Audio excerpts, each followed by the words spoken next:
Good morning to everyone. വീണ്ടും ഇന്നത്തെ current affairs സെഷനിലേക്ക് പോവുകയാണ്. കഴിഞ്ഞ 2-3 ദിവസങ്ങളായി നമ്മൾ ഹിന്ദുവിൻ്റെ എക്കണോമിക് ടൈംസിൻ്റെ റിവ്യൂ ഈ ഫോർമാറ്റിൽ നിങ്ങളുടെ മുന്നിൽ അവതരിപ്പിക്കുമ്പോൾ എല്ലാവർക്കും അത് വളരെ യൂസ്ഫുൾ ആണെന്ന് അറിയാൻ കഴിഞ്ഞു. ചിലരൊക്കെ ഞാൻ കുറച്ചുകൂടെ ഈ വോളിയം കുറച്ചുകൂടി ഇമ്പ്രൂവ് ചെയ്യണമെന്നൊരു സജഷൻ പറഞ്ഞിട്ടുണ്ട്. അത് നമുക്ക് ഈ സെഷനിൽ കുറച്ചുകൂടി ഇമ്പ്രൂവ് ആയി കുറച്ചുകൂടെ വോളിയം ഇമ്പ്രൂവ് ചെയ്യാൻ ശ്രമിക്കാം. അത് ഞാൻ ഉറപ്പ് തരുന്നു. അപ്പോൾ ഇന്നത്തെ ഹിന്ദു ആദ്യം നമുക്ക് പിന്നീട് റിവ്യൂ നടത്താം. ഇന്നത്തെ ഹിന്ദു ന്യൂസ് പേപ്പറിന്റെ മെയിൻ ഹെഡിങ് എന്താണെന്ന് വെച്ചാൽ ഇന്ത്യയിലെ ഓൾഡസ്റ്റ് പൊളിറ്റിക്കൽ പാർട്ടിയും ഇന്ത്യ ഏറ്റവും കൂടുതൽ കാലം ഭരിച്ച പൊളിറ്റിക്കൽ പാർട്ടിയുമായ കോൺഗ്രസിനെ കുറിച്ചൊരു ന്യൂസാണ്. കോൺഗ്രസ് അതിന്റെ വൈസ് പ്രസിഡന്റായ രാഹുൽ ഗാന്ധിയെ കോൺഗ്രസിന്റെ പ്രസിഡന്റ് സ്ഥാനത്തേക്ക് ഉയർത്താനുള്ള ഫോർമലായിട്ടുള്ള എല്ലാ കാര്യങ്ങളും ചെയ്തുകൊണ്ടിരിക്കുകയാണ്. മോസ്റ്റ് പ്രോബബ്ലി ഡിസംബർ മന്തിൽ തന്നെ രാഹുൽ ഗാന്ധി വലിയ ഇന്ത്യയിലെ പാരമ്പര്യമുള്ള പൊളിറ്റിക്കൽ പാർട്ടിയായ കോൺഗ്രസിന്റെ പ്രസിഡന്റ് സ്ഥാനം ഏറ്റെടുക്കുമെന്നാണ് ഇതിലെ ഹിന്ദുവിലെ മെയിൻ ന്യൂസിൽ നിന്ന് അറിയാൻ കഴിയുന്നത്. അത് പ്യൂർലി ഒരു പൊളിറ്റിക്കൽ ന്യൂസ് എന്നതിനപ്പുറം ഇന്ത്യയെ ഭരിക്കുന്ന പാർട്ടിയായ BJPയുടെ മെയിൻ ചലഞ്ചർ, അതിൻ്റെ പുതിയ ഒരു ലീഡർ വരാൻ പോകുന്നു എന്നുള്ളത് മാത്രമാണ് അതിൻ്റെ പ്രസക്തി. അതിനപ്പുറം അതൊരു എക്സാം പോയിന്റ് ഓഫ് വ്യൂവിൽ അതിന് വലിയ പ്രാധാന്യം ഉണ്ടെന്ന് എനിക്ക് തോന്നുന്നില്ല. എങ്കിലും നമുക്ക് പൊളിറ്റിക്കൽ പോയിന്റ് ഓഫ് വ്യൂവിൽ വലിയ പ്രാധാന്യമുണ്ട്. കാര്യം ഇന്ത്യ ഭരിക്കാൻ ചാൻസ് ഉള്ള പാർട്ടികളാണ് BJPയും കോൺഗ്രസും. ആ പാർട്ടികളുടെ ലീഡർഷിപ്പിലുണ്ടാവുന്ന ചേഞ്ചും എല്ലാം നമ്മളെ സംബന്ധിച്ച് വളരെ ശ്രദ്ധിക്കേണ്ട കാര്യമാണ്. പിന്നെ പാർലമെന്റിന്റെ വിന്റർ സെഷനെ കുറിച്ചൊരു ന്യൂസാണ് മറ്റൊന്ന്. പാർലമെന്റ്, ഇന്ത്യൻ പാർലമെന്റ് ലോകത്തിലെ ഏറ്റവും വലിയ ഡെമോക്രസി പിന്നീട് ഭാഗമാണ് ഇന്ത്യയുടെ പാർലമെന്റ്. ലോകത്തിലെ ഏറ്റവും വലിയ ഡെമോക്രസിയാണ് ഇന്ത്യ. ആ ഇന്ത്യയുടെ പാർലമെന്റിന്റെ ടെമ്പിൾ ഓഫ് ഡെമോക്രസി എന്നറിയപ്പെടുന്നതാണ് നമ്മളുടെ പാർലമെന്റ്. ഈ പാർലമെന്റ് ഒരു വർഷത്തിൽ 3 തവണയാണ് അസംബ്ലി ചെയ്യുന്നത്. ആദ്യം ബഡ്ജറ്റ് സെഷൻ എന്നുള്ള പേരിൽ ഒരു അസംബ്ലി, അത് കഴിഞ്ഞതിന് ശേഷം മൺസൂൺ സെഷൻ എന്നുള്ള പേരിൽ 2ാമത്തെ അസംബ്ലി, വിന്റർ സെഷൻ എന്നുള്ള പേരിൽ 3ാമത്തെ അസംബ്ലി. ഇപ്പോൾ പാർലമെന്റിന്റെ ബഡ്ജറ്റ് സെഷൻ കഴിഞ്ഞു, മൺസൂൺ സെഷൻ കഴിഞ്ഞു. ഇപ്പോൾ വിന്റർ സെഷൻ തുടങ്ങേണ്ട സമയമാണ്. പക്ഷേ ഗുജറാത്ത് ഇലക്ഷൻ മൂലം ദേശീയ നേതാക്കളെല്ലാം ഗുജറാത്തിലെ ഇലക്ഷൻ പ്രചരണവുമായി ബന്ധപ്പെട്ട് ബിസി ആയിരിക്കും എന്നുള്ള കാരണം കൊണ്ട് ഇതുവരെയും വിന്റർ സെഷൻ സ്റ്റാർട്ട് ചെയ്തിട്ടില്ല. അപ്പോൾ വിന്റർ സെഷൻ സ്റ്റാർട്ട് ചെയ്യാത്തതിന്റെ റീസൺ ഗവൺമെന്റ് ഓഫ് ഇന്ത്യ പറയുന്നത് ഇതാണ്, ഗുജറാത്ത് ഇലക്ഷനാണ്. പക്ഷേ opposition not convinced about this argument. Opposition convinced അല്ല. അവർ പറയുന്നത് മനഃപൂർവ്വം ഗവൺമെന്റ് പ്രശ്നങ്ങളിൽ നിന്ന് ഒളിച്ചോടാനും പാർലമെന്റിലെ ഡിസ്കഷൻ വഴി ജനങ്ങളുടെ മുന്നിലേക്ക് പ്രശ്നങ്ങൾ കൊണ്ടുവരുന്നത് തടയാൻ വേണ്ടിയിട്ടാണ് BJPയുടെ ഗവൺമെന്റ് ഇങ്ങനെ ചെയ്യുന്നതെന്നാണ് ഒപ്പോസിഷൻ പാർട്ടികളുടെ വാദം. പിന്നീട് ഞാൻ ഇന്നലത്തെ വീഡിയോയിൽ പറഞ്ഞതുപോലെ ജമ്മു ആൻഡ് കാശ്മീരിൽ ലോക്കൽ യൂത്ത് ടെററിസത്തിലേക്ക് വഴിതെറ്റിപ്പോയ ലോക്കൽ യൂത്തിനെ തിരിച്ചു കൊണ്ടുവരുന്നതിന് വേണ്ടിയിട്ട്, പൊതുധാരയിലേക്ക് തിരിച്ചു കൊണ്ടുവരുന്നതിന് വേണ്ടിയുള്ള നടപടികൾ അവിടുത്തെ പോലീസും CRPF ഒക്കെ ഊർജിതമാക്കാൻ പോവുകയാണെന്നൊരു ന്യൂസ് ഇന്നത്തെ ഹിന്ദുവിലുണ്ട്. അതുപോലെ ഇന്ത്യയുടെ ഫ്യൂജിറ്റീവ് ബിസിനസ്മാൻ, ഇന്ത്യയിൽ ലോൺ എടുത്തിട്ട് പല ബാങ്കുകളെയും കബളിപ്പിച്ച് വിദേശത്തേക്ക് ബ്രിട്ടനിലേക്ക് കടന്നു കളഞ്ഞ ഇന്ത്യൻ ബിസിനസ്മാനായ വിജയ് മല്യ. ഈ വിജയ് മല്യയെ തിരിച്ചു കൊണ്ടുവരുവാൻ വേണ്ടിയിട്ട് ബ്രിട്ടനുമായിട്ടുള്ള എക്സ്ട്രഡിഷൻ ട്രീറ്റി, കുറ്റവാളികളെ കൈമാറുന്നതിന് വേണ്ടിയുള്ള ട്രീറ്റിയാണ് എക്സ്ട്രഡിഷൻ ട്രീറ്റി എന്നുള്ള പേരിൽ അറിയപ്പെടുന്നത്. ഈ കുറ്റവാളികളെ കൈമാറുന്നതിന് വേണ്ടിയുള്ള ട്രീറ്റി, എക്സ്ട്രഡിഷൻ ട്രീറ്റിയുടെ സാധ്യതകൾ ഉപയോഗപ്പെടുത്തി വിജയ് മല്യയെ തിരികെ കൊണ്ടുവരാനുള്ള ട്രയൽസ് ലണ്ടനിലെ ഒരു കോർട്ടിൽ സ്റ്റാർട്ട് ചെയ്യാൻ പോകുന്നു എന്ന് പറഞ്ഞ് മറ്റൊരു ന്യൂസും ഇന്നത്തെ ഹിന്ദുവിന്റെ ഫ്രണ്ട് പേജിലുണ്ട്. പിന്നെ ഇന്ത്യയിൽ വെസ്റ്റ് ബംഗാളിൽ ലോ ആൻഡ് ഓർഡർ പ്രോബ്ലം കഴിഞ്ഞ കുറച്ചു കാലമായിട്ട് ക്രിയേറ്റ് ചെയ്തുകൊണ്ടിരിക്കുന്ന ഒരു ഇഷ്യൂ ആണ്. ഗൂർഖാലാൻഡ് എന്ന് പറയുന്ന ഒരു സെപ്പറേറ്റ് സ്റ്റേറ്റ് ഫോം ചെയ്യണമെന്നുള്ള പേരിൽ അവിടെ ഡാർജിലിംഗ് ഏരിയയിൽ നടക്കുന്ന അജിറ്റേഷൻ, ഡാർജിലിംഗ് അഡ്ജോയിനിങ് പാർട്സും എല്ലാം കൂടെ ചേർത്ത് ഗൂർഖാലാൻഡ് എന്ന പേരിൽ ഒരു പുതിയ സ്റ്റേറ്റ് ഉണ്ടാക്കണം എന്നുള്ളതാണ് വെസ്റ്റ് ബംഗാളിലെ കുറെ ആൾക്കാരുടെ ആവശ്യം. അതുമായിട്ട് ബന്ധപ്പെട്ടൊരു ന്യൂസും ഹിന്ദുവിന്റെ ഫ്രണ്ട് പേജിലുണ്ട്. പിന്നീട് സ്പോർട്സിലേക്ക് വരുമ്പോൾ ATP വേൾഡ് ടൂർ ഫൈനൽസിന്റെ കാര്യം ഞാൻ നിങ്ങളോട് ഇന്നലത്തെ വീഡിയോയിൽ സൂചിപ്പിച്ചിരുന്നു. ATP വേൾഡ് ടൂർ ഫൈനൽസ് കഴിഞ്ഞു. അതിൽ ചാമ്പ്യൻ തീരെ പ്രതീക്ഷിക്കാത്ത ഒരാളാണ് ഈ പുതിയ ATP world tour final champion. പേര് Grigor, GRIGOR, Grigor Dimitrov, DIMITROV, Dimitrov. Grigor Dimitrov എന്ന് പറയുന്ന ബൾഗേറിയക്കാരനാണ് ഇനി മുതൽ ATP വേൾഡ് ടൂർ ചാമ്പ്യൻ ഈ ഒരു വർഷത്തേക്ക്. ഈ ഒരു ടൈറ്റിൽ വിൻ ചെയ്യുക വഴി അയാൾ മറ്റൊരു വലിയ അച്ചീവ്മെന്റും കൈവരിച്ചിരിക്കുകയാണ്. ലോകത്തിലെ നമ്പർ 1 താരം നിങ്ങൾക്കറിയാം റാഫേൽ നദാലാണ്. ലോകത്തിലെ നമ്പർ 2 പ്ലെയർ നിങ്ങൾക്കറിയാം റോജർ ഫെഡററാണ്. ഇവരുടെ രണ്ടുപേരുടെയും പുറകിലായിട്ട് വേൾഡ് നമ്പർ 3 പ്ലെയർ ആയിട്ട് മാറിയിരിക്കുകയാണ് ഗ്രിഗർ ഡിമിട്രോവ്. സ്പോർട്സിൽ ഇന്നലെ ഞാനൊരു വിഷമിപ്പിക്കുന്ന ന്യൂസ് പറഞ്ഞിരുന്നു. പോക്കറ്റ് ഹെർക്കുലീസ് എന്നറിയപ്പെട്ട ലോകത്തിൽ കണ്ടിന്യൂസ് ആയിട്ട് 3 തവണ ഒളിമ്പിക്സിൽ ഗോൾഡ് മെഡൽ നേടിയ, വെയിറ്റ് ലിഫ്റ്റിംഗിൽ ഗോൾഡ് മെഡൽ നേടിയ ഒരു ടർക്കി താരത്തിന്റെ പിന്നീട് മരണത്തെ കുറിച്ച് പറഞ്ഞിരുന്നു. ഇന്നത്തെ ന്യൂസ് പേപ്പറിലും 49 വയസ്സ് മാത്രം പ്രായമുള്ള ഒരു വനിതാ ടെന്നീസ് താരം, ഞങ്ങളൊക്കെ സ്കൂളിലൊക്കെ പഠിക്കുന്ന സമയത്ത് ഈ ജാന നവോട്ന എന്ന് പറയുന്ന ഒരു പ്ലെയർ ഭയങ്കര ഫേമസ് ആയിരുന്നു. JNA ജാന നവോട്ന NOVOTNA ഒരു വിംബിൾഡൺ ഒക്കെ വിൻ ചെയ്ത പ്ലെയർ ആയിരുന്നു. അവർ ക്യാൻസർ മൂലം ഇന്നലെ മരിച്ചുപോയി. അതാണ് സ്പോർട്സ് ഫീൽഡിൽ നിന്ന് വീണ്ടും ഒരു വിഷമിപ്പിക്കുന്ന ന്യൂസ് എന്ന് പറയുന്നത്. പിന്നീട് നമ്മൾ സ്പോർട്സ് പേജിൽ അടുത്ത പേജിലേക്ക് പോകുമ്പോൾ ശിവ കേശവൻ എന്ന് പറയുന്ന ഒരു ഇന്ത്യൻ താരത്തിന്റെ അച്ചീവ്മെന്റിനെ കുറിച്ച് ന്യൂസ് ഉണ്ട്.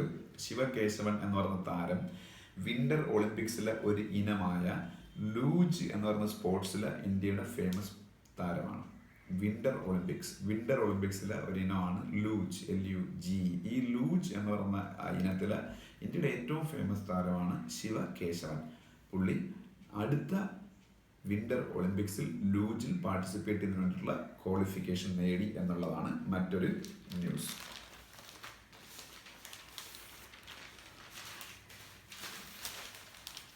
സ്പോർട്സിൽ പിന്നെയും ഒരു ന്യൂസ് ഉണ്ട്. അതൊരു ഇന്ത്യൻ ക്രിക്കറ്ററെ കുറിച്ചുള്ള ന്യൂസാണ്. നിങ്ങൾക്ക് എല്ലാവർക്കും അറിയാവുന്ന ഇന്ത്യൻ ക്രിക്കറ്ററാണ് ചേതേശ്വർ പൂജാര എന്ന് പറയുന്ന ക്രിക്കറ്റർ. ഈ ചേതേശ്വർ പൂജാര എന്ന് പറയുന്ന ക്രിക്കറ്ററിന് ഇന്നലെ ഒരു അച്ചീവ്മെന്റ് ഉണ്ടായി. ക്രിക്കറ്റിൽ റെക്കോർഡുകൾക്ക് ഒരു പഞ്ഞവുമില്ലാത്ത ഗെയിമാണ്. ഒരു പക്ഷേ ഏറ്റവും കൂടുതൽ റെക്കോർഡുകൾ പിറക്കുന്ന ഗെയിമും കൂടിയാണ് ക്രിക്കറ്റ്. ചേതേശ്വർ പൂജാരയുടെ റെക്കോർഡ് എന്താണെന്ന് വെച്ചാൽ ഒരു ടെസ്റ്റ് 5 ദിവസമുള്ള ക്രിക്കറ്റ് മാച്ചാണെന്ന് നിങ്ങൾക്ക് എല്ലാവർക്കും അറിയാം. ടെസ്റ്റിൽ 5 ദിവസവും ബാറ്റ് ചെയ്തു എന്നൊരു ബഹുമതി ഇന്ത്യക്കാരായ 3 പേർക്ക് മാത്രമേ ഉള്ളൂ. ഒരു ടെസ്റ്റിൽ 5 ദിവസമുണ്ട്. ഈ 5 ദിവസവും ബാറ്റ് ചെയ്തു എന്നുള്ള ബഹുമതി ഇന്ത്യക്കാരായ 3 പേർക്ക് മാത്രമേ ഉള്ളൂ. അതിൽ മൂന്നാമനായി മാറി ഇപ്പോൾ ചേതേശ്വർ പൂജാര. ഇന്നലെ ഈഡൻ ഗാർഡൻസിൽ ശ്രീലങ്കയ്ക്കെതിരെ സമാപിച്ച ടെസ്റ്റിന്റെ 5 ദിനവും ബാറ്റ് ചെയ്യാനുള്ള ഭാഗ്യം കൈവന്ന ചേതേശ്വർ പൂജാര 3ാമത് പ്ലെയറായി മാറി. 1ാമത്തെ പ്ലെയർ രവി ശാസ്ത്രിയും രണ്ടാമത്തെ പ്ലെയർ ML ജയസിംഹ എന്ന് പറയുന്നൊരു പ്ലെയറാണ്. ജയസിംഹ JISIMHA 3 പേരും ഇന്ത്യക്കാരാണ്. പിന്നീട് നമ്മൾ ബിസിനസ് പേജിലേക്ക് പോകുമ്പോൾ വെഞ്ചർ ക്യാപിറ്റലിസ്റ്റ് എന്ന് പറയുന്ന ഒരു വാക്ക് നമ്മളുടെ ഹിന്ദുവിന്റെ ബിസിനസ് പേജിലുണ്ട്. എന്താണ് വെഞ്ചർ ക്യാപിറ്റലിസ്റ്റ്? നമ്മൾ എപ്പോഴും സ്റ്റാർട്ടപ്പ് കമ്പനികൾ നിങ്ങൾക്കറിയാം. ലോകത്തിൽ തന്നെ ചില മികച്ച സ്റ്റാർട്ടപ്പുകളുടെ കേന്ദ്രമാണ് ഫ്ലിപ്കാർട്ട്, ഓല ക്യാബ്. ഇങ്ങനെയൊക്കെയുള്ള കമ്പനീസ് എല്ലാം സ്റ്റാർട്ടപ്പുകളാണ്. ഈ സ്റ്റാർട്ടപ്പ് കമ്പനികൾക്ക് ഫണ്ടിങ് കൊടുത്ത് സഹായിക്കുന്ന 2 തരത്തിലുള്ള ആൾക്കാരെ കുറിച്ച് നിങ്ങൾ ന്യൂസ് പേപ്പറുകളിൽ വായിക്കും. ഒന്ന് ഏഞ്ചൽ ഇൻവെസ്റ്റർ എന്നാണ് അറിയപ്പെടുന്നത്. രണ്ടാമത് ഉള്ളതാണ് വെഞ്ചർ ക്യാപിറ്റലിസ്റ്റ്. അപ്പോൾ ഡൗട്ട് തോന്നും, രണ്ടും സ്റ്റാർട്ടപ്പ് കമ്പനികൾക്ക് തന്നെയാണ് ഇൻവെസ്റ്റ്മെന്റ് കൊടുക്കുന്നതും സ്റ്റാർട്ടപ്പ് കമ്പനികളെ തന്നെയാണ് സഹായിക്കുന്നത്. പിന്നെ വെഞ്ചർ ക്യാപിറ്റലിസ്റ്റും അല്ലെങ്കിൽ വെഞ്ചർ ക്യാപിറ്റലും ഏഞ്ചൽ ഇൻവെസ്റ്ററും തമ്മിലുള്ള ഡിഫറൻസ് എന്താണെന്ന ഡൗട്ട് നിങ്ങളുടെ മനസ്സിലുണ്ടാകാം. ഏഞ്ചൽ ഇൻവെസ്റ്റർ എന്ന് പറയുമ്പോൾ ഒരു ഇൻഡിവിജ്വൽ ആയിരിക്കും. അയാളൊരു ബിസിനസ് മാൻ ആവാം, ഒരു വലിയ റിച്ച് ആയിട്ടുള്ള മറ്റേതെങ്കിലും രീതിയിൽ സമ്പത്തുള്ള റിച്ച് ആയിട്ടുള്ള ഒരു മനുഷ്യനാകാം. അദ്ദേഹത്തിന്റെ പേഴ്സണൽ ആയിട്ടുള്ള മണി, അദ്ദേഹത്തിന്റെ സ്വന്തം മണി അദ്ദേഹം സ്റ്റാർട്ടപ്പ് കമ്പനികളിൽ ഇൻവെസ്റ്റ് ചെയ്യാം. ടാറ്റ പോലുള്ള വൻ ബിസിനസ്മാൻമാർ പലപ്പോഴും പല കമ്പനികളിലും അവരുടെ പേഴ്സണൽ സമ്പാദ്യത്തിൽ നിന്ന് ഇൻവെസ്റ്റ് ചെയ്യാറുണ്ട് സ്റ്റാർട്ടപ്പ് കമ്പനികളിൽ. അങ്ങനെ ഒരു സമ്പന്നനായ വ്യക്തി ഒരു സ്റ്റാർട്ടപ്പ് കമ്പനിയിൽ ഇൻവെസ്റ്റ് ചെയ്താൽ, അതായത് ഒരു ഇൻഡിവിജ്വൽ ഇൻവെസ്റ്റ് ചെയ്താൽ അതിന് ഏഞ്ചൽ ഇൻവെസ്റ്റർ എന്നാണ് പറയുന്നത്. പക്ഷേ ഇതേ ഇൻവെസ്റ്റ്മെന്റ് തന്നെ വരുന്നത്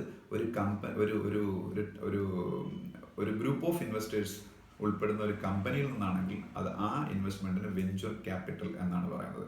അപ്പോൾ ഏഞ്ചൽ ഇൻവെസ്റ്റ്മെന്റ് ഒരു വ്യക്തിയിൽ നിന്നായിരിക്കും വരുന്നത്, വെഞ്ചർ ക്യാപിറ്റൽ വരുന്നത് ഒരു കമ്പനിയിൽ നിന്നോ ഒരു ട്രസ്റ്റിൽ നിന്നോ ഒക്കെ ആവാം. അപ്പോൾ രണ്ടും സ്റ്റാർട്ടപ്പുകളിലേക്ക് വരുന്ന ഇൻവെസ്റ്റ്മെന്റ് തന്നെയാണ്. പിന്നെ USFDA കുറിച്ചൊരു ന്യൂസ് ഉണ്ട്. USFDA എന്ന് പറയുന്നത് അമേരിക്കയുടെ ഫുഡ് ആൻഡ് ഡ്രഗ് അഡ്മിനിസ്ട്രേഷൻ ആണ്. USFDA full form United States food and drug administration. അവരാണ് മരുന്ന് കമ്പനികളെയും ഫുഡ് കമ്പനികളെയൊക്കെ കൺട്രോൾ ചെയ്യുന്ന അമേരിക്കയിലെ സംവിധാനം. ഇന്ത്യയിൽ ഫുഡ് സേഫ്റ്റി റെഗുലേറ്റർ ആണ് FSSAI. ഇന്ത്യയിലെ ഫുഡ് സേഫ്റ്റി റെഗുലേറ്റർ ഏതാണ്? FSSAI ആണ്. FSSAI എന്താണെന്ന് അറിയണമെങ്കിൽ നിങ്ങൾ നിങ്ങൾ വാങ്ങുന്ന ഫുഡ് പ്രോഡക്ട്സ് നോക്കുക, അതിൻ്റെ അകത്ത് FSSAI എന്ന് എഴുതിയിരിക്കും. എന്ന് പറഞ്ഞാൽ food safety and standards authority of India ആണ്. അപ്പോൾ ഇന്ത്യയിലെ ഫുഡ് സേഫ്റ്റി റെഗുലേറ്റർ അറിയപ്പെടുന്നത് food safety and standards authority of India. പിന്നെ നാസ്കോമിനെ കുറിച്ചൊരു ന്യൂസ് ഉണ്ട്. നാസ്കോം എന്ന് പറയുന്നത് NASSCOM NASSCOM, national association of software and services companies. അതാണ് നാസ്കോം. ഇന്ത്യയിലെ IT കമ്പനികളുടെ ഗ്രൂപ്പിംഗ് ആണ് NASSCOM, national association of software and services companies. അതുപോലെ നാസ്കോം ഇന്ത്യയിൽ നടത്താൻ പോകുന്ന വലിയൊരു മീറ്റിങ്ങിനെ കുറിച്ചാണ് അടുത്ത ന്യൂസ്. ആ മീറ്റിങ്ങിന്റെ പേര് the world congress on information technology എന്നാണ്. The world congress on information technology. അത് ഇന്ത്യയിലെ ഹൈദരാബാദിൽ വെച്ച് നാസ്കോമിന്റെ നേതൃത്വത്തിൽ നടക്കാൻ പോവുകയാണ്. ഇന്ത്യയിലെ ഹൈദരാബാദിൽ വെച്ച് നാസ്കോമിന്റെ നേതൃത്വത്തിൽ നടക്കാൻ പോവുകയാണ് the world congress on information technology.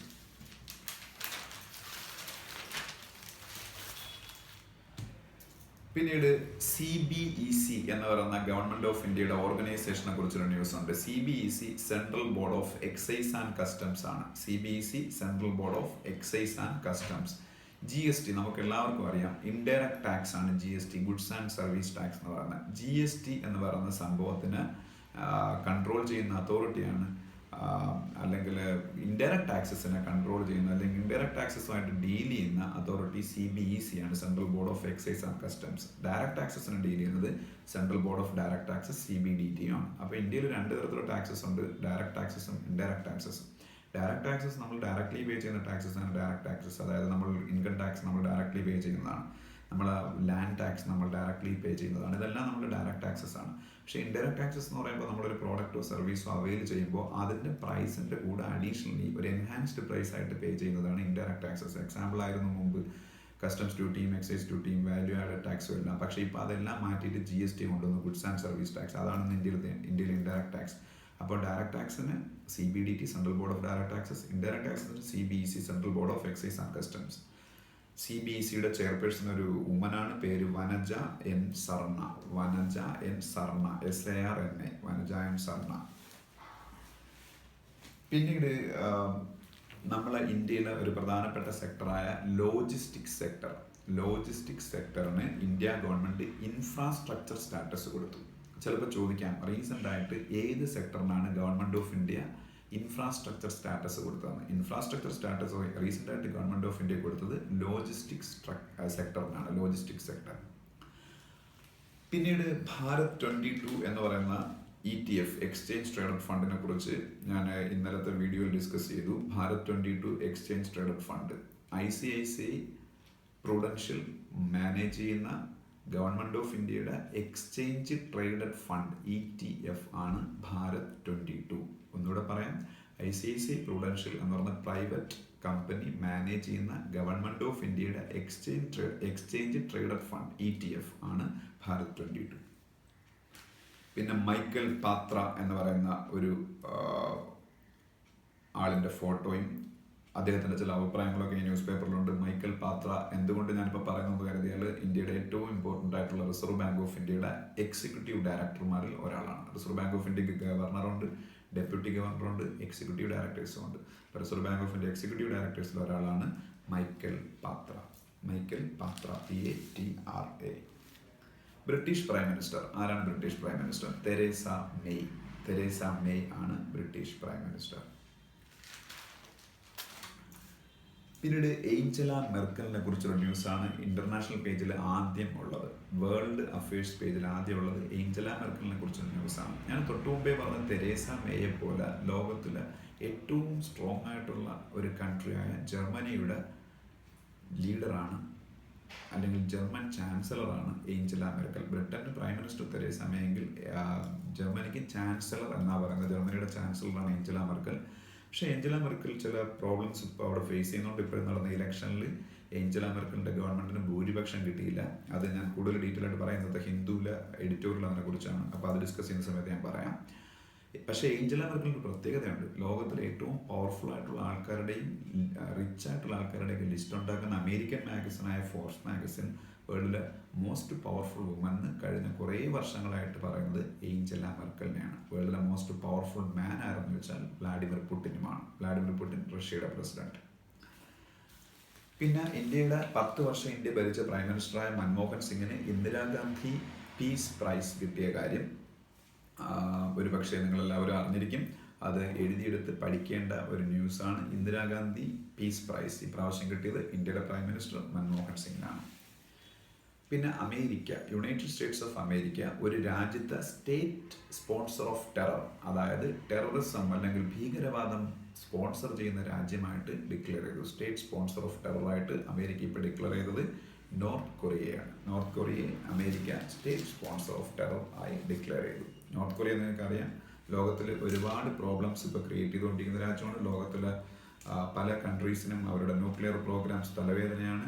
North കൊറിയയുടെ പ്രസിഡന്റിന്റെ പേരാണ് Kim KIM, Kim Jong JONG, Jong അൻ UN, കിം ജോങ് അൻ, നോർത്ത് കൊറിയയുടെ പ്രസിഡന്റ്. പിന്നെ ശ്രീലങ്കയുടെ പ്രൈം മിനിസ്റ്റർ ഇന്ത്യ വിസിറ്റ് ചെയ്യാൻ പോകുന്നു. നരേന്ദ്രമോദിയെയും രാംനാഥ് കോവിന്ദിനെയും ശ്രീലങ്കയുടെ പ്രൈം മിനിസ്റ്റർ ഇന്ത്യ വിസിറ്റിൽ മീറ്റ് ചെയ്യുന്നൊരു ന്യൂസ് ഉണ്ട്. ശ്രീലങ്കയുടെ പ്രൈം മിനിസ്റ്ററുടെ പേരാണ് റാനിൽ Wickremesinghe. റാനിൽ RANIL, റാനിൽ Wickremesinghe, WICKRE MESINGHE, റാനിൽ Wickremesinghe. പിന്നെ എല്ലാ ദിവസവും പറയുന്ന സിംബാബ്വേയുടെ ന്യൂസ്, റോബർട്ട് മുഗാബെയുടെ ഇംപീച്ച്മെന്റ് പ്രൊസീജിയേഴ്സ് സിംബാബ്വേയിൽ സ്റ്റാർട്ട് ചെയ്യാൻ പോവുകയാണ്. റോബർട്ട് മുഗാബെ എന്ന പ്രസിഡന്റിന്റെ എൻഡ് വളരെ മോശമായിരിക്കും എന്നുള്ള സൂചനകൾ നൽകിക്കൊണ്ട് റോബർട്ട് മുഗാബെയുടെ കുറ്റവിചാരണ, ഇംപീച്ച്മെന്റ് സ്റ്റാർട്ട് ചെയ്യാൻ പോവുകയാണ്.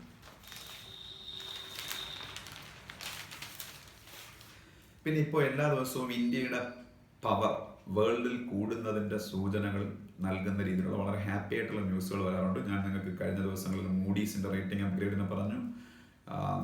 ഈസ് ഓഫ് ഡൂയിങ് ബിസിനസ്സിൽ വേൾഡ് ബാങ്ക് ഇന്ത്യയുടെ റാങ്ക് 130-ൽ നിന്ന് 100 ഇൻക്രീസ് ചെയ്തതിനെ കുറിച്ച് പറഞ്ഞു. ഇന്നത്തെ ഏറ്റവും വലിയ സന്തോഷം ഉണ്ടാക്കുന്ന ന്യൂസ് എന്താണെന്ന് ചോദിച്ചാൽ, ലോകത്തിലെ കോടതികളിൽ ഒരെണ്ണമായ ICJ, ഇന്റർനാഷണൽ കോർട്ട് ഓഫ് ജസ്റ്റിസിലെ ഒരു ജഡ്ജ് പൊസിഷന് വേണ്ടിയിട്ട് ഇന്ത്യയുടെ ദൽവീർ ഭണ്ഡാരി, DALVER, ദൽവീർ ഭണ്ഡാരിയും BHANDARI, ദൽവീർ ഭണ്ഡാരി എന്ന് പറയുന്ന ഇന്ത്യൻ ജഡ്ജും ഒരു ബ്രിട്ടീഷ് ജഡ്ജും തമ്മിലായിരുന്നു മത്സരം. ഈ ബ്രിട്ടീഷ് ജഡ്ജിന് അമേരിക്ക ഉൾപ്പെടെയുള്ള ഉള്ള രാജ്യങ്ങളിലെല്ലാം സപ്പോർട്ട് കിട്ടിയപ്പോൾ ലോകത്തിലെ 180ഓളം വരുന്ന ഡെവലപ്പിംഗ് കൺട്രീസിന്റെ സപ്പോർട്ട് ഇന്ത്യയുടെ ദൽവീർ ഭണ്ഡാരിക്കാണ് കിട്ടിയത്. അപ്പോൾ പലതവണ വോട്ടെടുപ്പ് നടത്തിയിട്ടും UN സെക്യൂരിറ്റി കൗൺസിലിൽ ഈ പെർമനന്റ് മെമ്പേഴ്സിന്റെ സപ്പോർട്ട് ബ്രിട്ടീഷ് കാൻഡിഡേറ്റിന് കിട്ടിയപ്പോൾ UN ജനറൽ അസംബ്ലിയിലെ മെജോറിറ്റി വരുന്ന 190ഓളം രാജ്യങ്ങളുടെ സപ്പോർട്ട്, 180 തൊട്ട് 190ഓളം രാജ്യങ്ങളുടെ സപ്പോർട്ട് ഇന്ത്യയുടെ ദൽവീർ ഭണ്ഡാരിക്കാണ് കിട്ടിയത്. അവസാനം ഗത്യന്തരമില്ലാതെ ഇന്ന് രാവിലെ ടൈംസ് ഓഫ് ഇന്ത്യയിലെ ന്യൂസ് ഉണ്ട്, ഹിന്ദുവിന്റെ ന്യൂസ് പേപ്പറിലെ ന്യൂസ് നാളെ കാണും ഉറപ്പായിട്ടും, ഇന്നതില്ല. ഗത്യന്തരമില്ലാതെ ബ്രിട്ടന്റെ കാൻഡിഡേറ്റിനെ വിത്ഡ്രോ ചെയ്തു. ചെയ്ത് കഴിഞ്ഞപ്പോഴത്തേക്ക് ഇന്ത്യൻ കാൻഡിഡേറ്റായ Dalveer Bhandari international court of ജസ്റ്റിസിലെ പുതിയ ജഡ്ജിമാരിൽ ഒരാളായിട്ട് സെലക്ട് ചെയ്യപ്പെടുകയാണ്. വളരെ സന്തോഷമുണ്ടാകുന്ന ന്യൂസാണ്. കാരണം ഇന്ത്യക്ക് ഇന്റർനാഷണൽ ലെവലിൽ പാശ്ചാത്യ രാജ്യങ്ങൾ, വെസ്റ്റേൺ കൺട്രീസിന്റെ പവറിനെ ഓവർകം ചെയ്യുന്ന രീതിയിൽ, അവരുടെ ഡിസൈഡ്സിനെ ബീറ്റ് ചെയ്യുന്ന രീതിയിൽ ഉയരാനുള്ള ശക്തി നമുക്ക് കിട്ടുന്നു. ലോകരാജ്യങ്ങളുടെ ഇടയിൽ വൈഡറായിട്ടുള്ള അക്സെപ്റ്റൻസ് ഇന്ത്യയുടെ പോളിസീസിനും ഒക്കെ കിട്ടുന്നു എന്നുള്ളതിൻ്റെ ഏറ്റവും വലിയൊരു എക്സാമ്പിളായി നമുക്കിതിനെ കാണാം.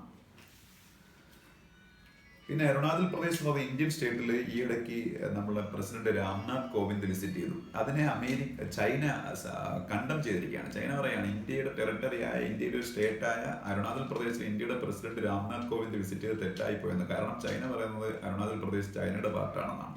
അപ്പോൾ അത് വലിയ തമാശ ജനിപ്പിക്കുന്ന ഒരു ക്ലെയിമാണ് ചൈനയുടേത്. പക്ഷേ ഒരിക്കലും നമുക്ക് നമ്മളുടെ ഒരു ഇന്ത്യൻ സ്റ്റേറ്റിനകത്ത് ഇന്ത്യയുടെ പ്രഥമ പൗരനായ ഇന്ത്യയുടെ പ്രസിഡന്റിന് വിസിറ്റ് ചെയ്യാൻ മറ്റ് രാജ്യങ്ങളുടെ അനുവാദം വേണമെന്ന് പറയുന്നത് വളരെ വലിയൊരു തമാശയാണ്.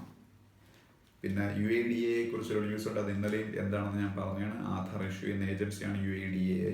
ഇന്നലത്തെ ന്യൂസ് റിവ്യൂവിൽ പിന്നീട് UADAയുടെ ചെയർമാനും CEO-യും എല്ലാം ഞാൻ പറഞ്ഞിട്ടുണ്ട്. അത് ഇന്നലത്തെ വീഡിയോ നിങ്ങൾ വീണ്ടും വാച്ച് ചെയ്താൽ അതെല്ലാം നിങ്ങൾക്ക് അറിയാം. അതുകൊണ്ട് ഞാൻ വീണ്ടും അത് പറയുന്നില്ല.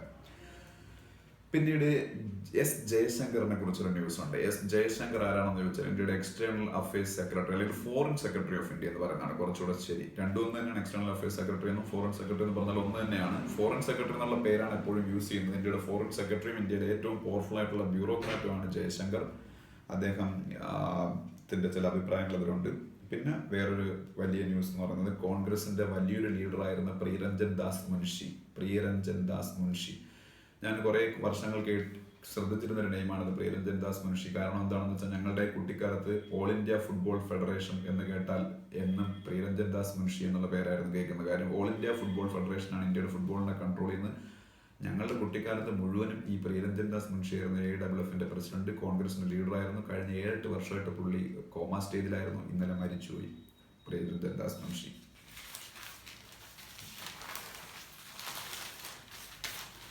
പിന്നെ എഡിറ്റോറിയൽ പേജിലേക്ക് വരുമ്പോൾ ഒരു ഹിന്ദുവിൻ്റെ രണ്ടാമത്തെ എഡിറ്റോറിയൽ ഏഞ്ചല മെർക്കലിനെ കുറിച്ചാണ്. ഞാൻ നേരത്തെ സൂചിപ്പിച്ചിരുന്നു, ഏഞ്ചല മെർക്കലിനെ കുറിച്ചാണ് ഇന്നത്തെ ഹിന്ദുവിൻ്റെ രണ്ടാമത്തെ എഡിറ്റോറിയൽ എന്ന്. ഈ ഹിന്ദുവിൻ്റെ രണ്ടാമത്തെ എഡിറ്റോറിയൽ ഏഞ്ചല മെർക്കലിനെ കുറിച്ച് പറയുന്നത് എന്താണെന്ന് വെച്ചാൽ, ഏഞ്ചല മെർക്കലിൻ്റെ ഗവൺമെൻറ്റിന് ഇപ്രാവശ്യം ഭൂരിപക്ഷം ഉണ്ടാക്കാനുള്ള കഴിഞ്ഞ ഇലക്ഷനിൽ ജർമ്മനിയിൽ ഇലക്ഷൻ നടന്നു. ആ ഇലക്ഷനിൽ ഏഞ്ചല മെർക്കലിൻ്റെ പാർട്ടിക്ക് ഭൂരിപക്ഷം കിട്ടിയില്ല.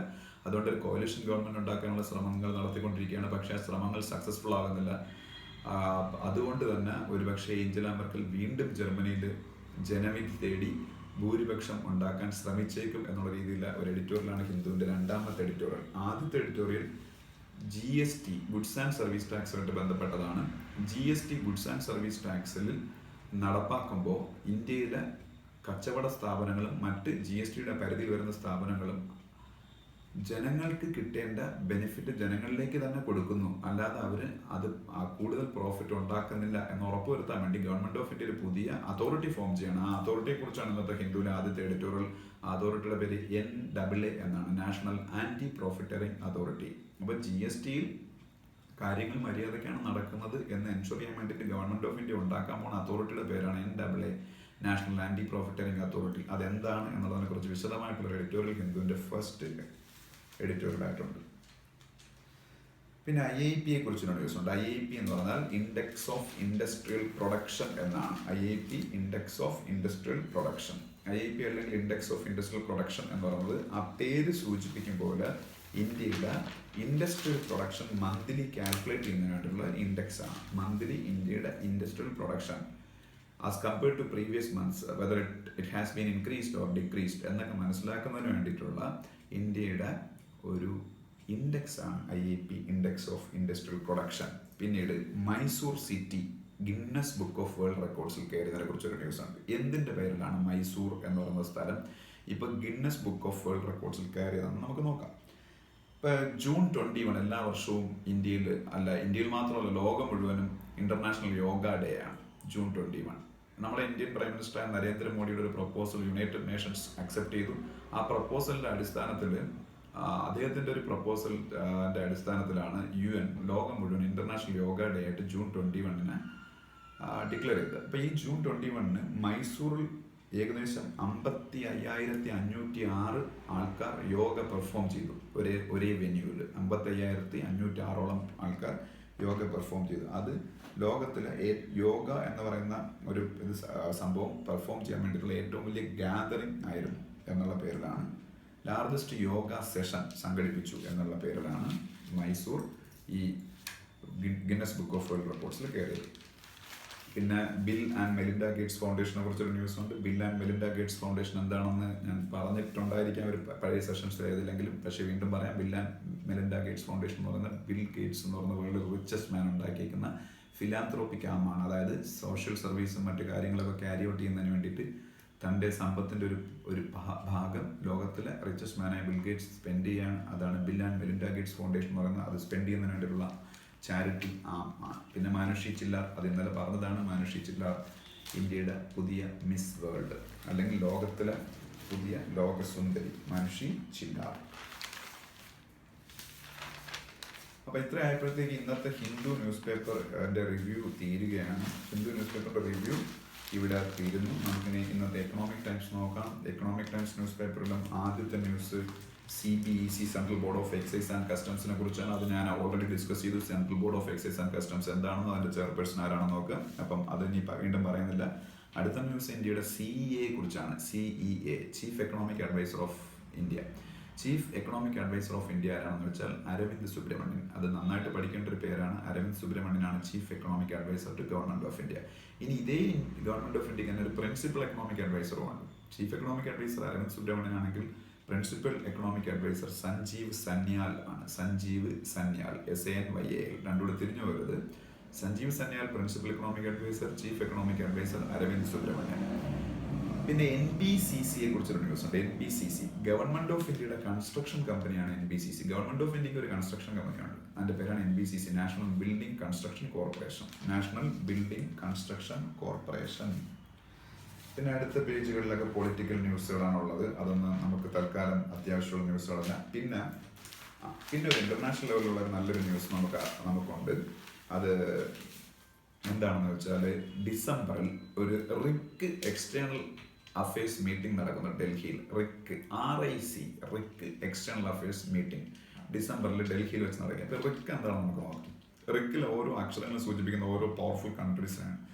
Russia, India, China, Rick.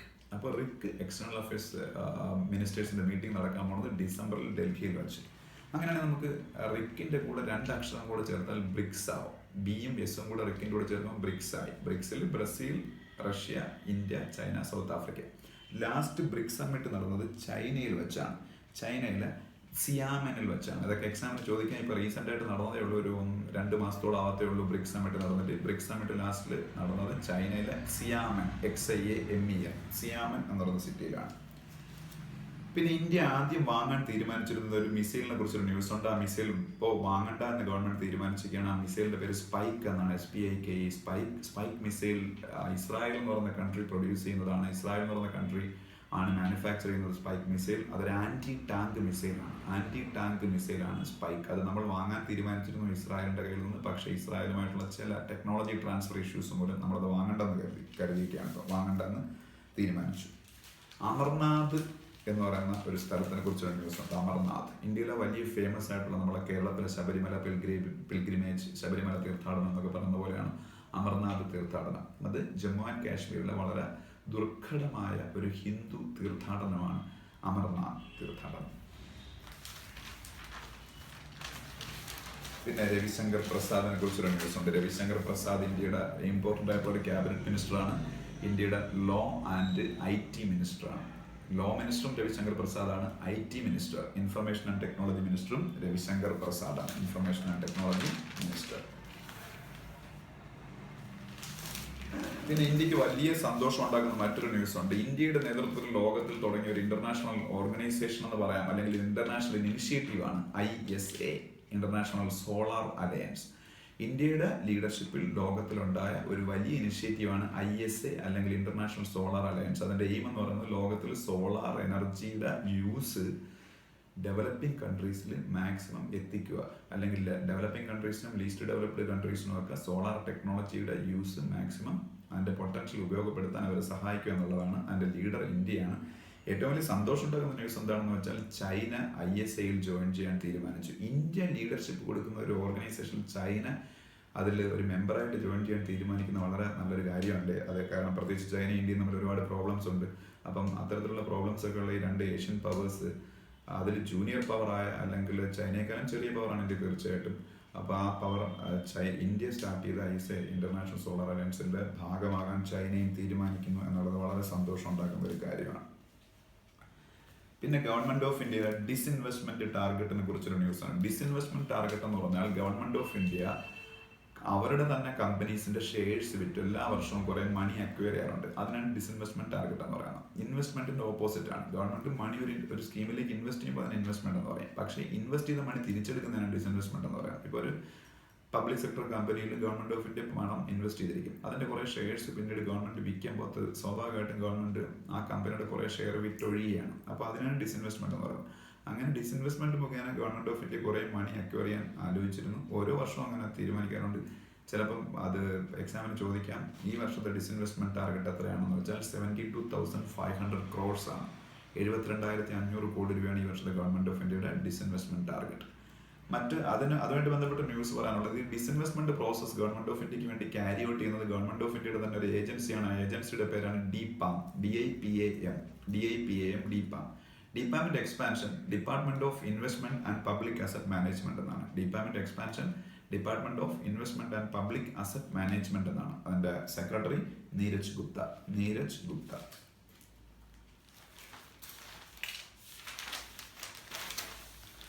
പിന്നെ ഫെഡറൽ റിസർവിനെ കുറിച്ചൊരു ന്യൂസ് ഉണ്ട്. ഫെഡറൽ റിസർവ് വേൾഡിലെ ഏറ്റവും ഇമ്പോർട്ടൻ്റ് ആയിട്ടുള്ള സെൻട്രൽ ബാങ്ക്. ഇന്ത്യയുടെ സെൻട്രൽ ബാങ്കാണ് റിസർവ് ബാങ്ക് ഓഫ് ഇന്ത്യ. ചൈനയുടെ സെൻട്രൽ ബാങ്കാണ് പീപ്പിൾസ് ബാങ്ക് ഓഫ് ചൈന.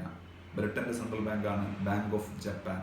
ഇങ്ങനെ ഓരോ രാജ്യങ്ങൾക്ക് സെൻട്രൽ ബാങ്കുകളുണ്ട്. പക്ഷേ ലോകത്തിലെ ഏറ്റവും വലുതും ഏറ്റവും ഇമ്പോർട്ടൻ്റും ആയിട്ടുള്ള സെൻട്രൽ ബാങ്ക്, ലോകത്തിലെ ഏറ്റവും വലിയ എക്കോണമിയായ അമേരിക്കയുടെ സെൻട്രൽ ബാങ്കായ ഫെഡറൽ റിസർവ് ആണ്. Federal reserve.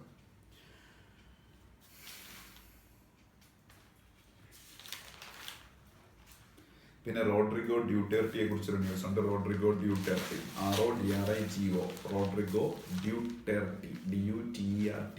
റോഡ്രിഗോ ഡ്യൂട്ടേർട്ടി ഫിലിപ്പൈൻസിന്റെ പ്രസിഡന്റ് ആണ്. പിന്നീട് CSR എന്താണെന്ന് അറിഞ്ഞിരിക്കണം. CSR, corporate social responsibility. അത് ഇന്ത്യയിലെ പ്രോഫിറ്റ് മേക്ക് ചെയ്യുന്ന വലിയ കോർപ്പറേറ്റുകളെല്ലാം അവരുടെ പ്രോഫിറ്റിൻ്റെ ഏകദേശം 2% സൊസൈറ്റിക്ക് വേണ്ടി സ്പെൻഡ് ചെയ്യണം. സൊസൈറ്റിക്ക് വേണ്ടി എന്ന് പറയുമ്പോൾ അവരുടെ പ്രോഫിറ്റിൻ്റെ ഒരു വിഹിതം മാൻഡേറ്ററി ആയിട്ട്, അതാണ് 2% എന്ന് പറയുന്നത്.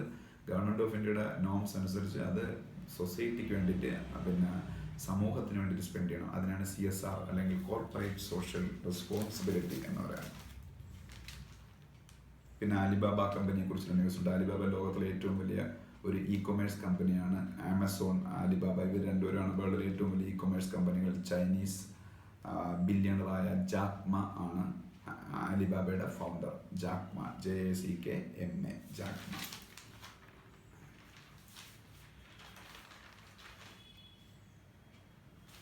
അപ്പോൾ ഇത്രയും ആയപ്പോൾ ഇന്നത്തെ ഹിന്ദുവിൻ്റെയും എക്കണോമിക് ടൈംസിൻ്റെയും റിവ്യൂ ഇവിടെ തീരുകയാണ്.